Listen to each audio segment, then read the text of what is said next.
This is Gigabyte Eagle OC, I believe, 470. 2 years. Never applied, never changed the thermal paste or something else. Never open. So these are quite dry. Very dry. I mean, no stickiness at all.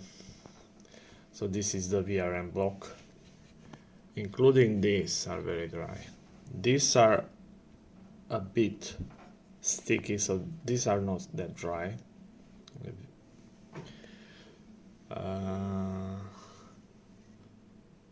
Because these are coming exactly on the missing two chips, okay? These are a bit sticky, but I give them 3 months more to be completely dry. And this is very dry. So we'll be change everything to thermal putty Upsiren UTP 8.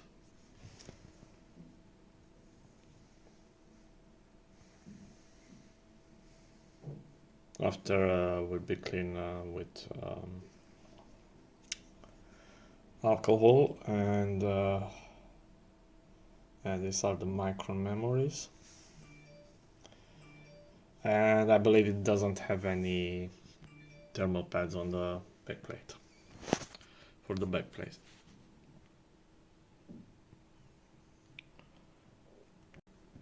So this is the back of the card. There's no pads here, just dust. And now we can see the backplate. You can see clearly those burnt marks,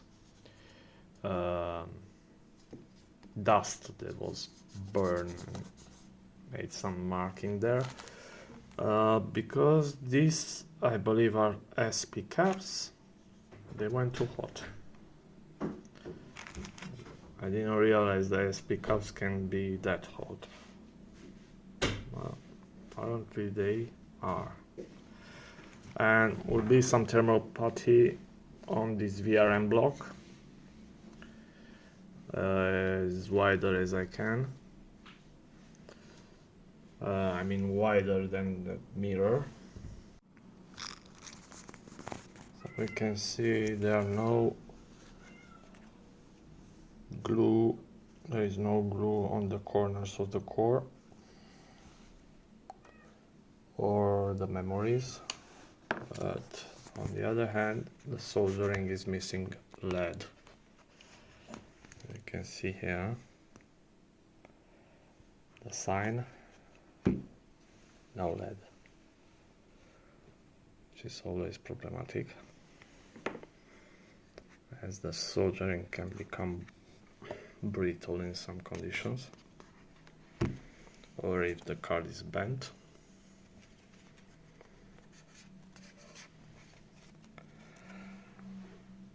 And also we can see on the heat pipe burnt markings. So it was running very hot, but mostly was reported on hotspot, not on GPU core temps. As you could see from the image, was 100 C, very fast in 7 minutes of superposition, 8K superposition.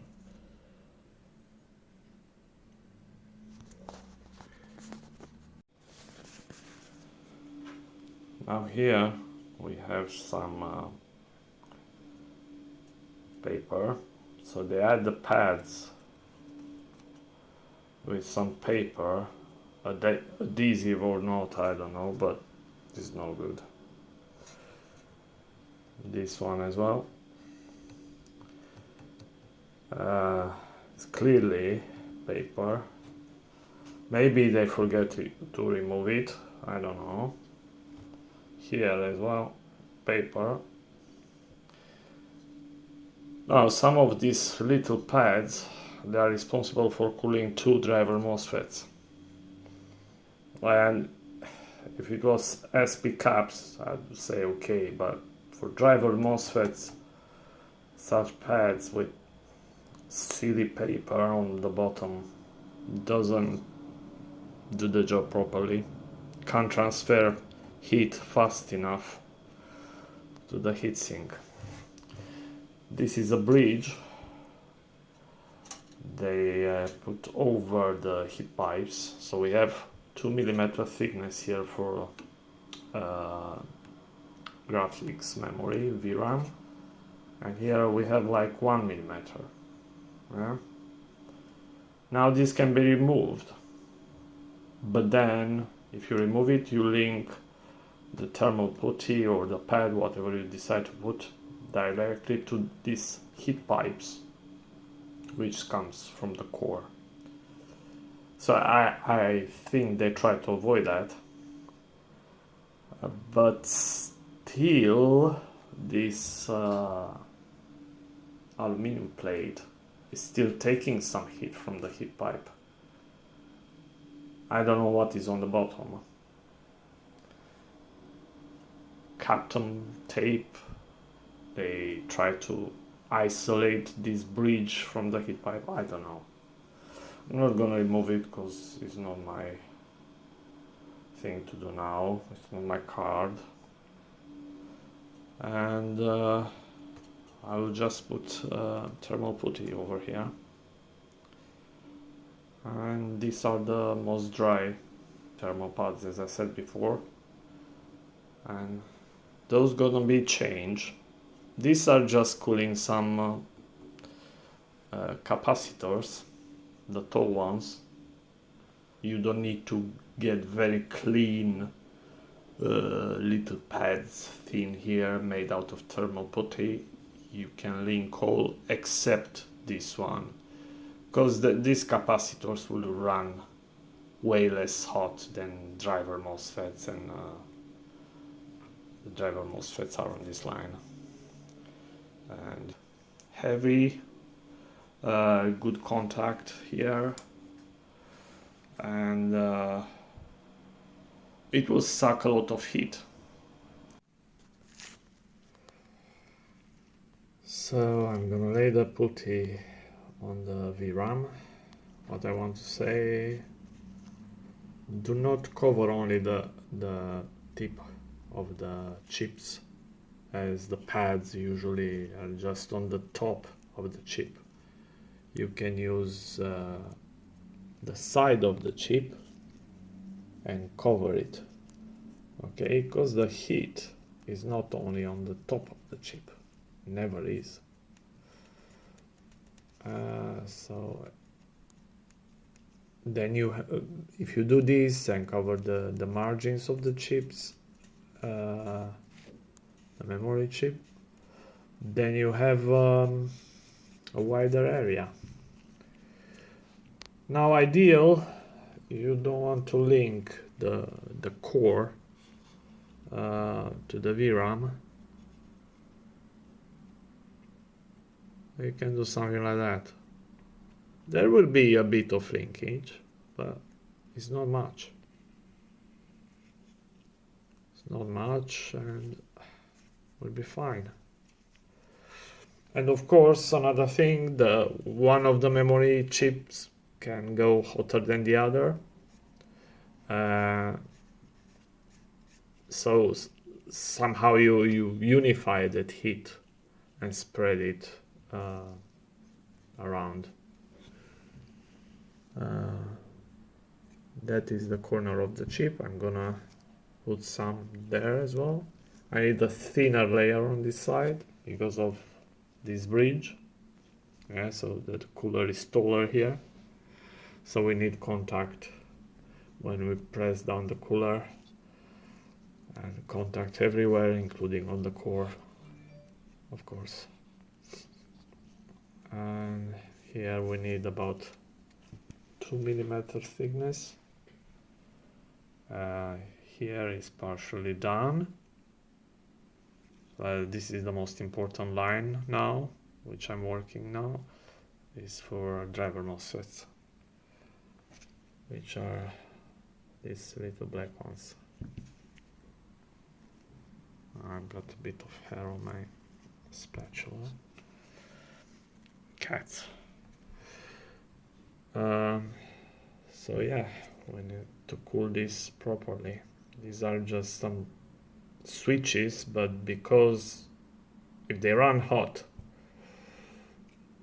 the stability of voltages to the VRAM and core will suffer. So driver MOSFETs has to be cooled, in my opinion. The capacitors, those capacitors shouldn't be, these are the chokes. Not necessarily, but it helps to be cooled. They can degrade over the time in heat.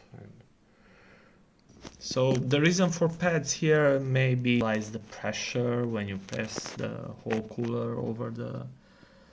I can't see other reason. Maybe only because core is very hot and will be hit by proximity all around the core, all the components, because we have in the PCB the copper layers, which will help with electric conductivity, but also heat and thermal regulations. Will act as a thermal regulator. I mean, the copper layers inside the PCB, which we don't see now. So if I'm putting pads here, we'll take a bit of heat from the proximity of the core. Other point is when you twist your card, bend your card, these are the pads that's gonna be ripped off. And it's very hard to repair this kind of stuff. The people who can do this, they can rebuild the chips, but it's not always working and it's hard to fix these rip pads. So the sagging of the card, the twisting, the bending. So the black one, yeah? This is entirely covered, but this was covered on the half only. So you need to build your putty on the cooler or lay it directly on the driver MOSFETs, but don't miss them. This is the back plate. I'm gonna remove it. Was nothing, no thermal pads on this back plate, so I put some. And before you mount the card, you really need to check if the thermal putty is leaving the prints on the back plate. Don't even think to mount the card inside your PC without doing this.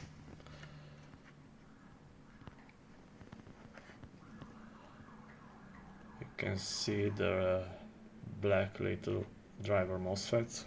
I targeted that on this side.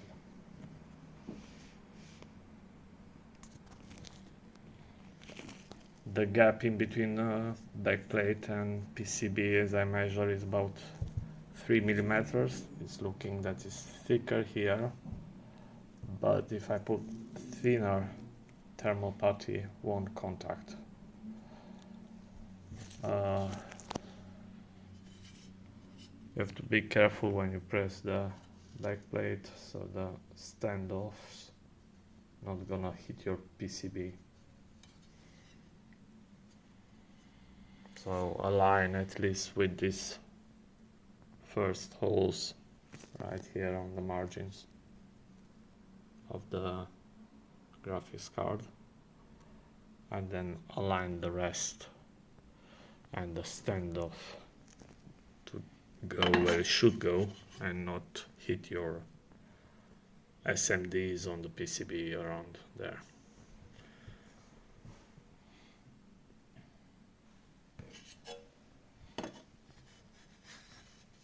So the markings are good and the backplate is done for now. Here is just the memory controller.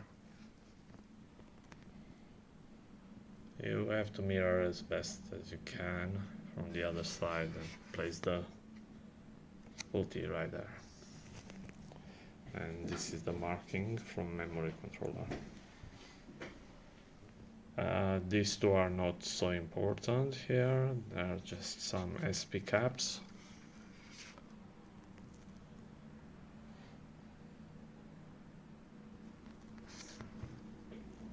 That's about it. Here I'm gonna explain a bit the values of the test, the initial one and the second one, after I laid the putty and I put the MX7 on the core. And sorry, I don't have the microphone on this setup, so that's why I'm using the phone. Sorry about that. But I hope you can see what I want to show, and I hope you'll understand what I'm trying to say here.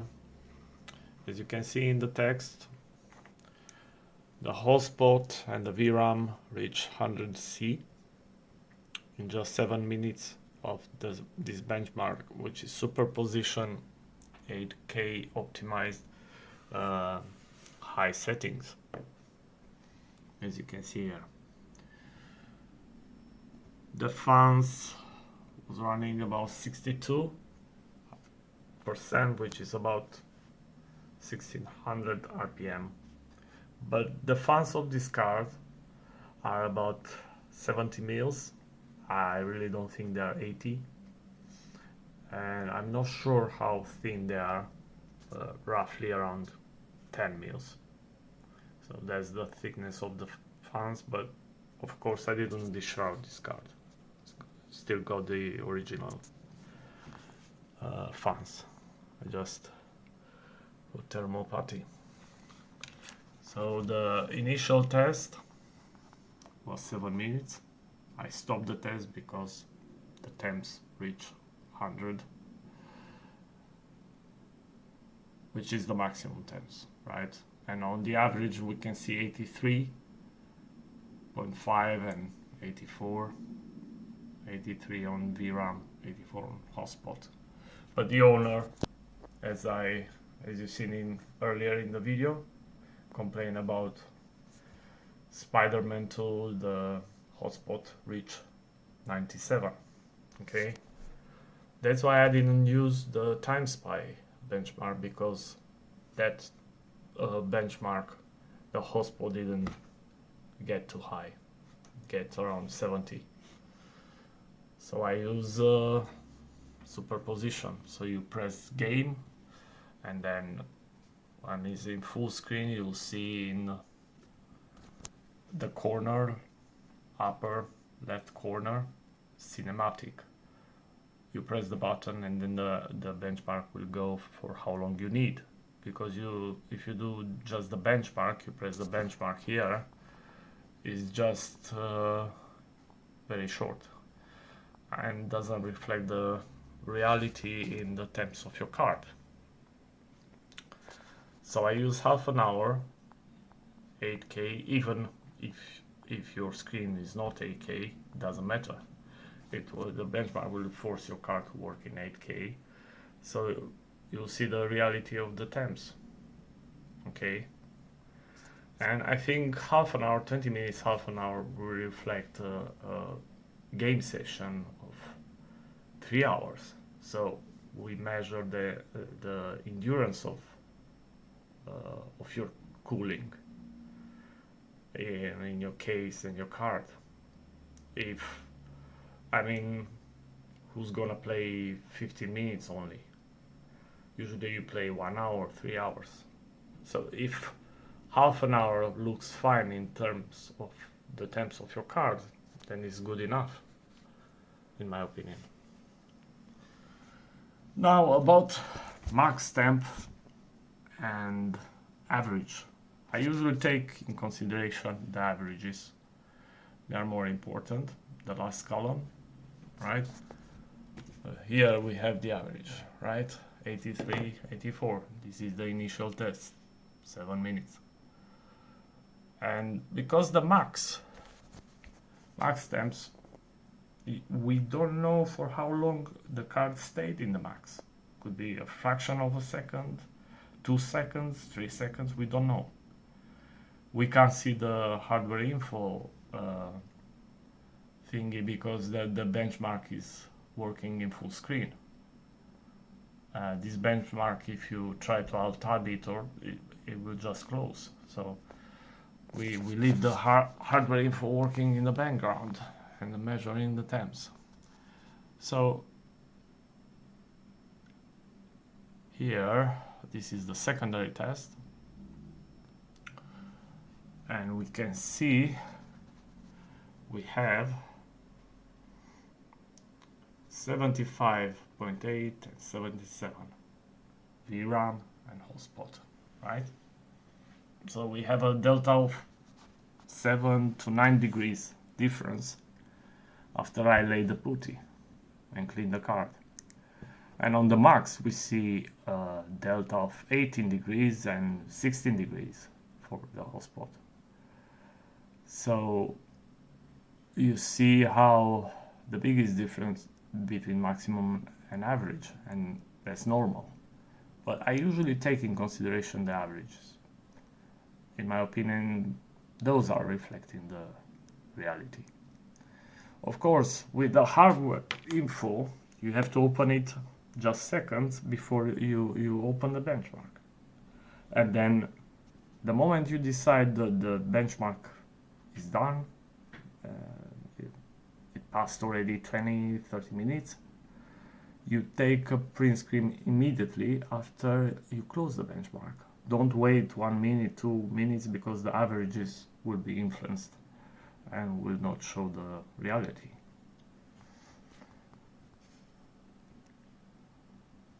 So yeah, is a card with small fans, about 17 millimeters, 3 fans, and the case fan, the rear case fan, is not that glorious, even on 80%, 90%. But because I lay the putty on the back of the card and link it to the backplate, now the backplate is running very hot, right? And the rear fan from the case is very important then. Don't leave it on silent, because that fan will pull out the heat from the back plate of your card, and therefore will cool the card, because that back plate is very thin. It's aluminium, and it will be saturated quite fast, because now the heat transfer is very fast, because I link the circuit on the back with the back plate. Again, the copper layers in the PCB does a good job, and the heat is traversing the PCB. So we don't have heat only on one side of the circuit. We have heat on both sides. Even that the VRAM and, I don't know, VRM block is on one side, that doesn't matter. The heat is traversing the PCB because of the copper layers. Okay? That's why I put thermoputty or whatever thermopads and link properly the backplate.